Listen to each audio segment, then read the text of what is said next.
in poletno stanovanje. Poletni prostori se vrstijo nad stropje okrog čardaka, to je odprte in prikrite terase.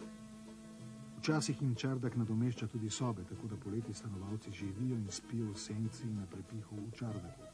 Poletna vročina je namreč tolikšna, da počivajo ljudje popoldne do 17. ure. V planinskih krajih je tak čardak zaprt med okna.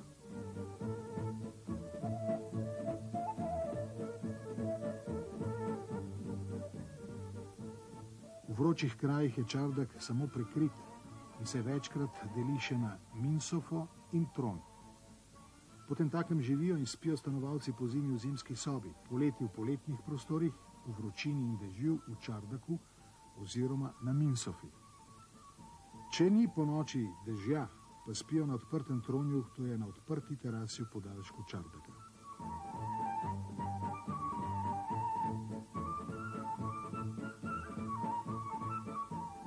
Poleti ne kuhajo v hiši. V ta namen uporabljajo poletno kuhinjo, ki je v posebnem prizidku na dvorišču.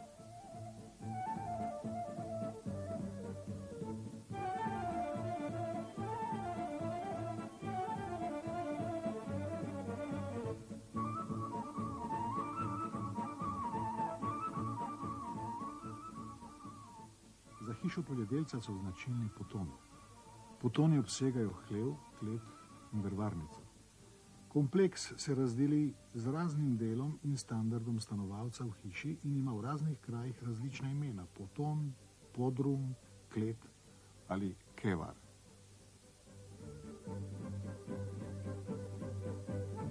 Potoni so ponavadi v zemlji v masivnem podnožju pod stanovanjem visokega pritličja.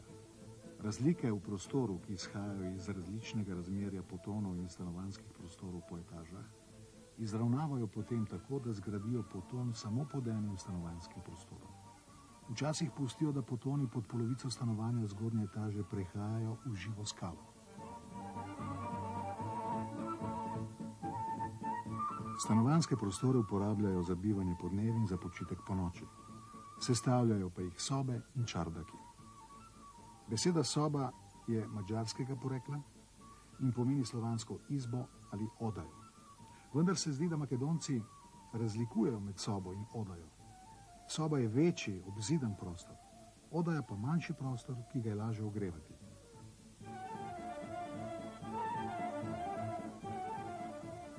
Makedonci uporabljajo odaje podnevi za bivanje, po noči pa jih preurejajo v spalnice. Vendar pa razlikujejo med zimsko odajo, ki je v masivnem pritličju oziroma v mednadstropju, in poletno v nadstropju. Večkrat postavijo v zimsko odajo štedilnik, ker ga rabijo še za zimsko kuhinjo. Sicer pa imenujejo sobo včasih tudi sprejemnica. Opremljena je stoli, razporejenimi ob steni orientalsko in s preprogo sredi prostora. Za večja družabna srečanja pa imajo čardake. Ker so jim Turki prepovedali obiskovati javne lokale, a se družabnosti niso mogli odreči, so si omislili v hiši prostor, kjer so lahko gojili družabnost. Sicer pa so uporabljali te čardake tudi za počitek v vročini, večkrat so nadomeščali poletne odaje. Zato so ti čardaki odprti ali pa imajo okna in minsofo, to je dvignjen in prekrit prostor, ki navadno na vogalu prehaja okvir čardaka in visi nad ulico.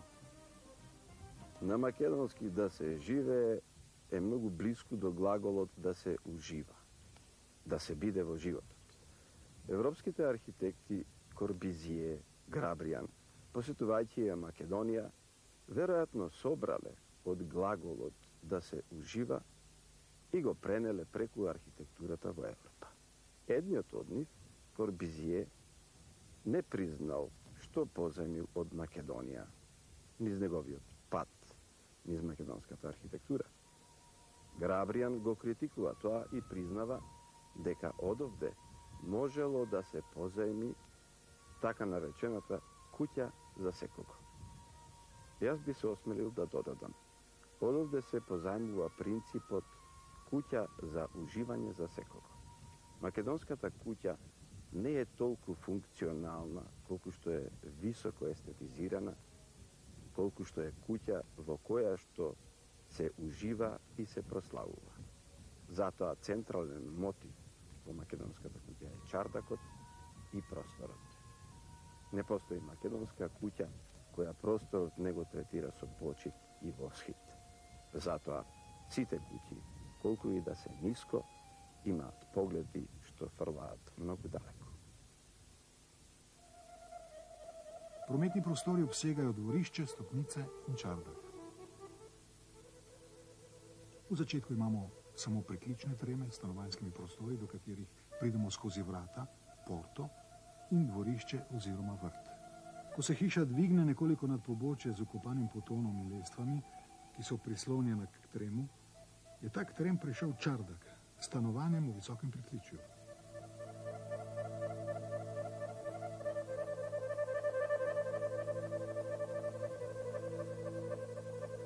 Tedaj vodijo iz trema v čardak stopnice, ki so redko kdaj dvokrake, lomljene so pod pravim kotom.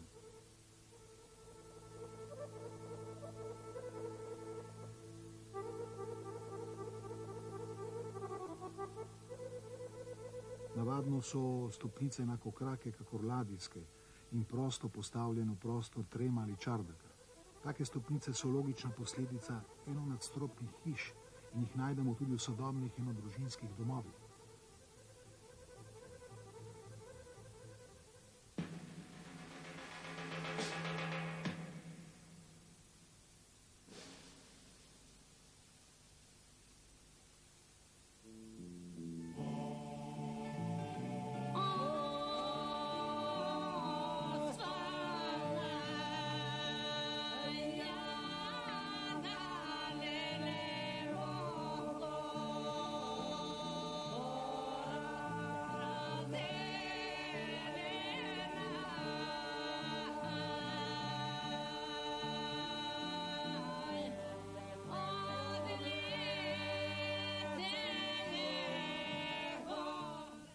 Pri veliški nizki hiši ostane trem v pritličju, čardak s stanovanjem pa se dvigne nad njim.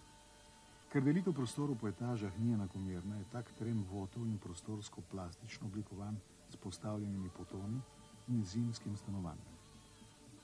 Vendar po središču hiše ni trem, temveč čardak s svojimi prostori. Sobe okrog čardaka so navadno prostori stereotipne, kvadratne ali pravokotne osnove, taka je tudi preproga na tleh. Tak je njen razdjani strop. Ta prostor je mogoče razgibati šele z vrsto vgrajenih omar ob steni, v katero je vključena tudi vhodna niša. Tudi same prostore je mogoče premikati ali jih odmikati v prostoru čardaka, tako da se stena čardaka meandrasto členi, to je prostorsko oblikuje. Tako se torej vse kopiči okrog čardaka in išče svoje mesto v tej celoti. Sobe, ki tvorijo okoste čardaka, hodniki, ki iščejo vhode oddaljenih sob, minsofe, ki iščejo lep razgled in troni, ki iščejo položaje proti ulici. Tako razporeditev prostorov okrog čardaka bi lahko primerjali z dominami. Za čardakom se prostor členi, širi in oži, toda z njim se členi, oži in meandrira tudi vsa hiša in prostor okrog njih. To je težko razumeti z renesančnim pojmovanjem kompozicije, ki vse izravnava in dokončno odreja le z osjo in simetrijo. Tu gre za čisto drugačno pojmovanje, ker ni vezanih situacij, vendar so še vedno odprte možnosti, ki lahko zadostijo novim potrebam, standardu ali položaju. Tu išče čardak med prostori svetlobo in zrak, kakor sončnica skozi gorščavo k soncu. Ta način stanovanja bomo za razliko od kompozicije imenovali aglomeracija. Tak prostor deluje silno bogato, kljub temu, da v njem ni pohištva in da je čisto arhitektonsko opremljen. Ob vhodih v prostore so niše. Zidovi, ki s prostori meandrirajo, ožijo in širijo prostor čardaka. Hodniki, ki se izgubljajo v oddaljene prostore. Pogledi mi švigajo na vse strani, skozi niše v prostore, mimo stopnic v treme, mimo stropnikov na podstrešje in skozi široke odprtine na panoramo mesta. Vse to je silno razgibano in široko v sorazmerno majhnem prostoru stanovanjske hiše.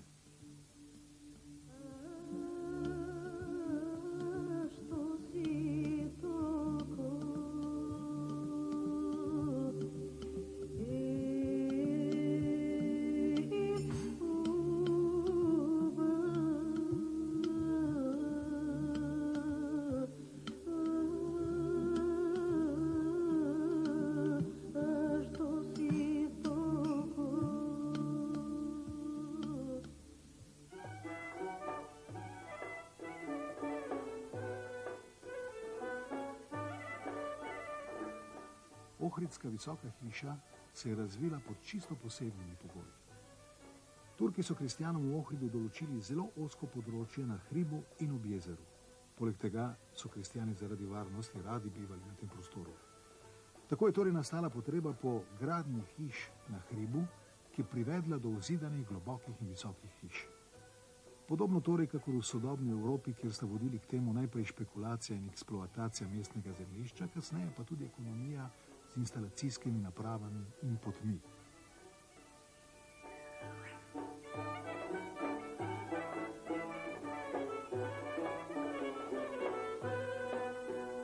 Tako se je razvila za razliko od veleške nizke ali paviljonske zgradbe, ki se členi v zunanji prostor, ohridska uzidana zgradba, ki se razvija navznoter. Značilno za njo je, da rada izbira samo eno dimenzijo prostora med dvema povprečnima zidovoma, ki prekrita tvorita tako imenovani hangar.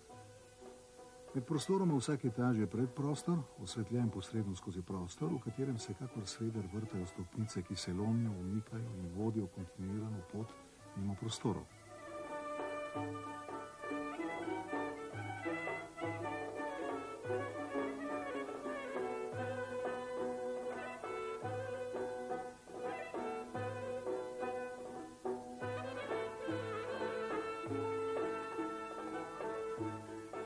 V tem primeru torej pot po stopnicah ni ravna, temveč rotacijska. Če hočemo na cilj, moramo krožiti v prostoru.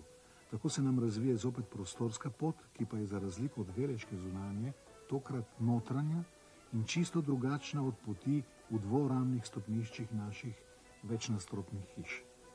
Med orientalsko posredno in rimsko ali renesančno neposredno potjo leži prostorska pot, ki ne vodi v tolikšni meri naokoli kakor orientalska in ni tako zelo neposredna kakor renesančna. Glede na različno širino hiš so stopnice različno oblikovane, to pomeni, da prehajajo iz podolžnega v poprečni položaj in se vijejo in lomijo povsem prosto, v prostoru trema ali čardaka.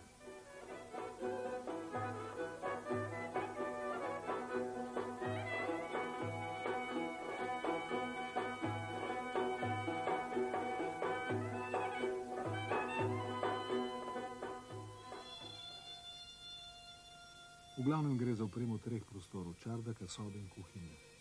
Čardak in minsofa sta navadno prazna, če zavzamemo preproge in blazine pri vhodu. Pogosto je v takem prostoru postelja.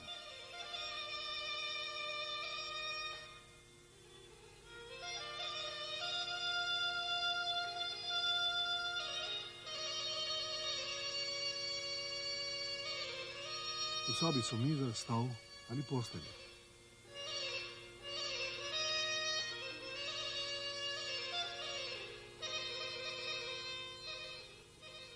Navadno uporabljajo na mesto mize senjo, to je okroglo ploščo, ki jo prinesejo pred jedjo v sobo in položijo na visok podstavek. Okrog te mizice potem čepe jedo. Redko je v prostoru postelja. Zakonska postelja je v kotu na Le Corbusierjev način. To sta dve kozi s povprek položenimi deskami, prekritimi s posteljnino, ali pa je le dvignjen pod.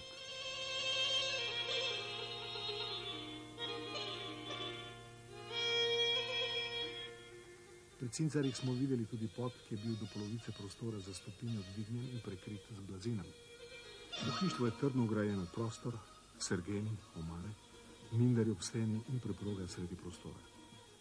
Večkrat ima taka soba tudi kamin, vendar je to že instalacija.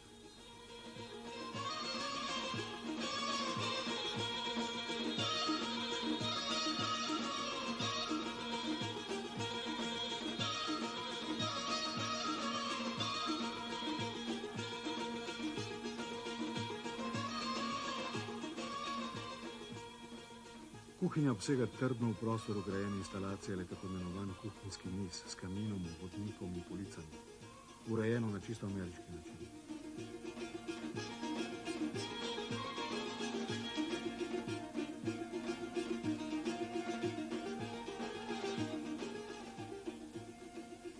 Ognjišče na mediteranski način s klobukom, napo, se le redko odpira na podstrešje.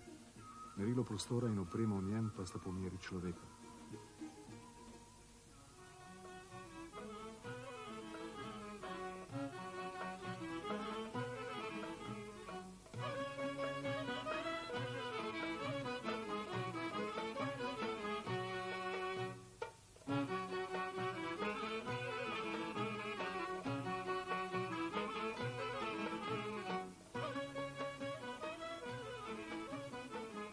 Nadvse je poučna pot po stopnicah v hišo. Pred nami se razmikata pot in strop, mi pa se lovimo v odprtini med etažami. Pomagamo si z roko na vse strani, opiramo se na ograjo, strop in tla in tako vstopamo v najtesnejšo zvezo s konstrukcijo. Z vitkimi sohami, ki odpirajo strope, z lahkimi rebrastimi stropi in streho, ki se nad nami odpira v lahko predalčje.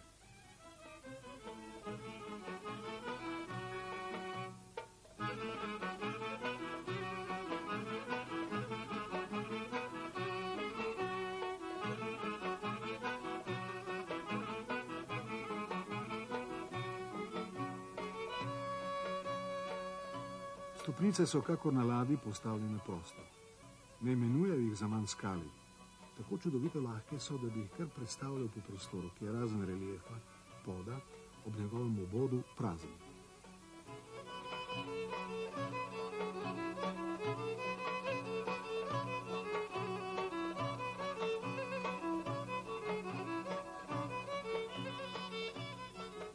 Lepota makedonske hiše je v tem, da je znala v okviru hiše za vsakogar in pri stvareh v merilu človeka razviti prostor v hiši. Začela ga je oblikovati najprej z reliefom podov, ustvarjala je prostore različnih višin, nato je izločila čarda, ki sestave drugih prostorov, da ga je lahko prosto razvila skozi vso etažo in pri tem oblikovala še dvoetažne trebe.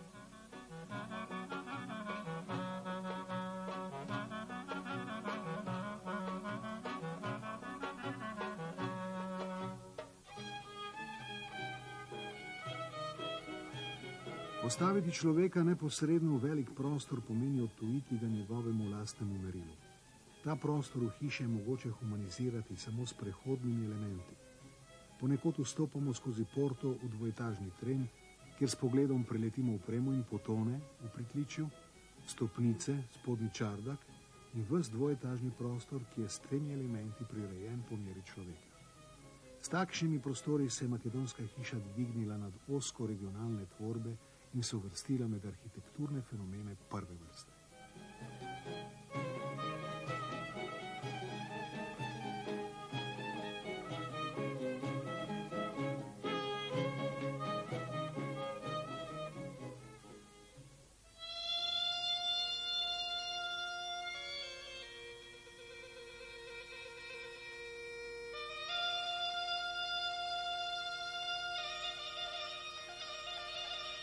Makedonska oziroma balkanska civilna arhitektura je čudovito zrasla z okolico.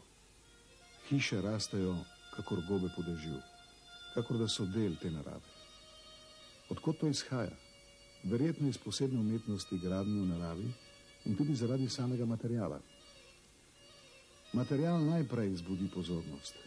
Materiali, s katerimi gradijo makedonske hiše, so raznovrstni.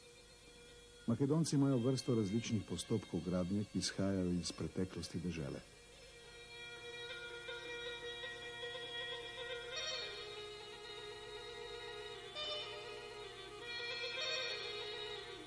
Prva posebnost: hiša postavljena na živo skalo. Spominja nas na grška svetišča, ki kakor da rastejo iz tal. Tako vidimo včasih spredaj vso hišo in fasado, znotraj in zadaj pa prehaja v skalo, v katero so vsekane stopnice, ki vodijo v nadstropje. Podnožje je zloženo iz neobdelanega kamna, največkrat iz krilavca. Zloženo iz plošč, kakršne lomijo kamnolomu.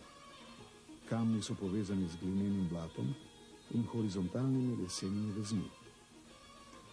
To podnožje ne spominja na arhaično mikensko zgradbo, kar je v tem podnebju povsem možno. Zato stavbo je značilna dvojnost, kamnito podstrešje v pritličju in leseno predalčje v nadstropju. Predalčje v nadstropju pa ni v vseh krajih enako. V Kruševu je vstavljeno v nadstropje kamnite stavbe, v Velesu ali Debru je poveznjeno preko škarpe. V Ohridu tvori previsne etaže, ki se kakor gobe širijo nad oskim in kamnitim podnožjem. Preko vsega postavijo piramidne strehe, prekrite s korci ali s krilastimi ploščicami. Prva značilnost je torej naraven material. Kamen, glina, les in zopet glina oziroma kamen. Proti sodobni zgradbi iz betona in sintetičnih gradiv je makedonska hiša kakor naravna proti umetni.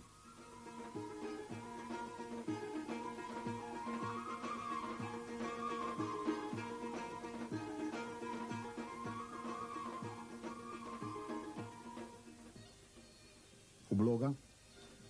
Predelne stene med prostori so včasih zgolj samo pletena predalčja, kakor pri naših drvarnicah, a na pogled niso slaba. Makedonija je dežela svežih, belih, kobaltno in ultramarinsko modrih fasad.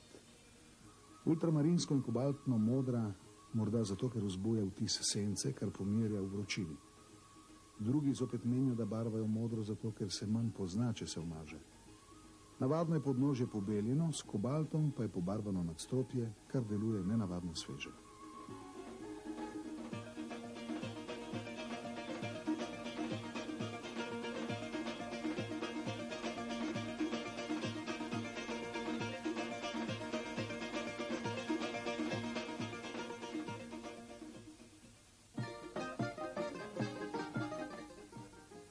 Tloris elementarne makedonske hiše je pravokotnik s kolenastim ozidanim delom in lesenim tremom, vloženim v pregib.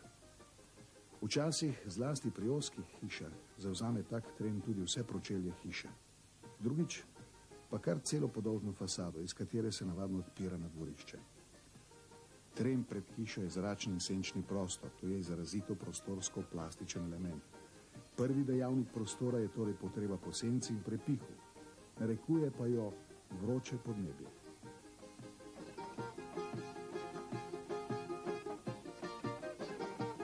Ker so te hiše navadno na pobočju, kjer se pota vijejo po izohipsah, so tudi podnožja hiš zvita.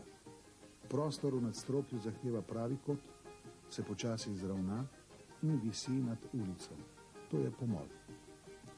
Predalčna konstrukcija, obita in ometana na šeper, omogoča gradnjo takih lahkih, stereotipnih geometričnih prostorov z ravnimi površinami in ostrimi robovi.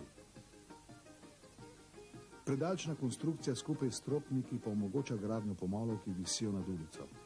Taka nadstropja visijo potem kakor škatlice v zraku.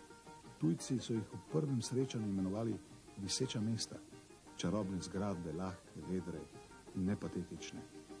Ali jih smemo imenovati monumentalne, kakor so monumentalne, resne in večne kamnite gradnje renesančnih palač?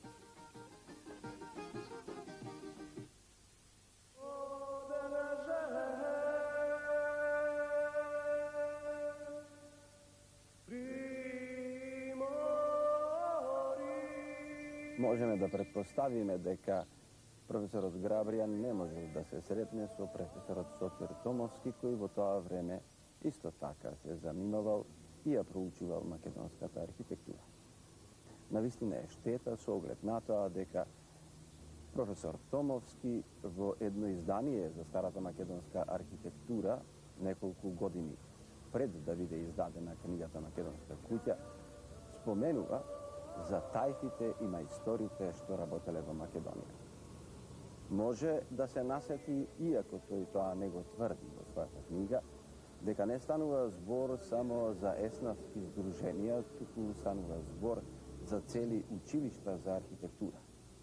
Од тука голем знак прашање постоењето на факултетско образование по ослободувањето во Македонија. Тука треба да се земе предвид и дека е дел од мозаикот, дека во Македонија уште пред 1000 години постои универзитет и универзитетска култура. Ова село во кое што ја снимаме оваа монументална црква може да го потврди тоа. Станува збор за навистина опитни и едуцирани мајстори, односно градители, архитекти. Еден од нив откриен во Македонија во последните 20 години е мајсторот Андреја Дамјанов, кој според своите дела и според својата слава го заслужува местото меѓу врвните градители од 19. век во Европа.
Povejte, kaj je v tej hiši makedonskega, nas sprašujejo.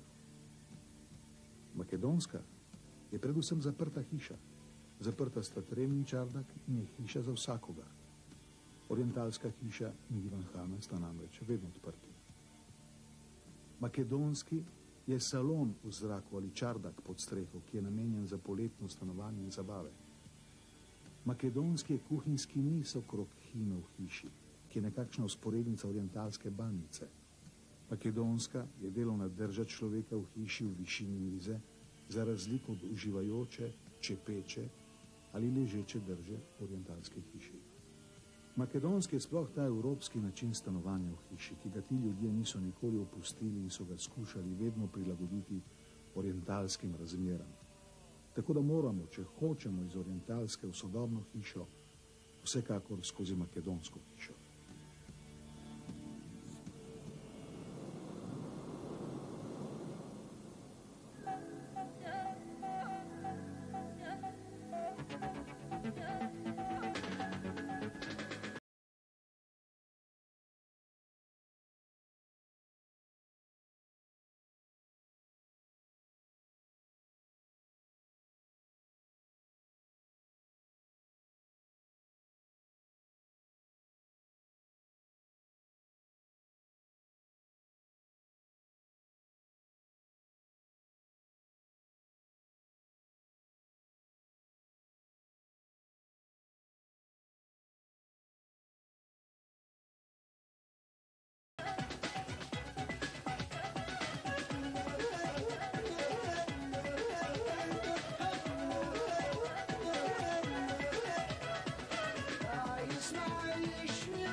Študija o orientalskih in makedonskih hišah predstavlja odkritje in pomembno pionirsko delo, ki je v največji meri zaznamovalo njegovo ustvarjalno življenje.